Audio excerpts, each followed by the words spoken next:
Okay madam, ভালো দিচ্ছি, সব মনে আছে। আচ্ছা ম্যাডাম, এটা এক্সিবিট হাউ ধরলাম, এটা এক্সিবিট এ। তুমি তো ম্যাডাম এক্সিবিট এ লিখতে লাগবে না, না এটা ধরলাম।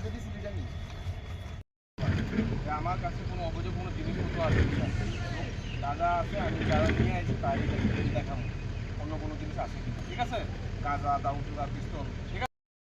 আগরতলা জিআরপিএস এর অফিসার পঙ্কজ বিশ্বাস এবং আমাদের পার্শ্ববর্তী থানা আরপিএফের এএসআই বিমল নম এবং উভয় পিএসের স্টাফরা মিলে আমাদের যে যৌথ চেকিং করছিলাম আগরতলা রেল স্টেশন এবং তার আশপাশ এরিয়ায়।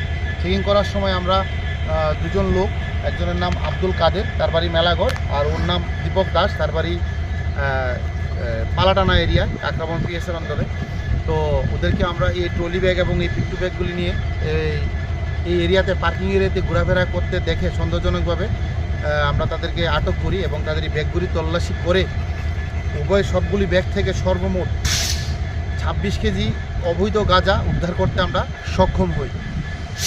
তারপর আমরা এই গাঁজাগুলি এনডিপিএস ধারা অনুযায়ী আইন মেনে তাদের কাছ থেকে সিজ করি এবং তাদেরকে এখন বর্তমানে আমরা আগরতলা জিআরপিএস থানায় নিয়ে যাচ্ছি এবং তাদের বিরুদ্ধে এনডিপিএস ধারা অনুযায়ী কি মামলা নথিভুক্ত হবে এবং তারা কোথা থেকে এই গাঁজাগুলো প্রকিউর করেছে এ ব্যাপারে আমরা তাদেরকে প্রাথমিক জিজ্ঞাসাবাদ করব।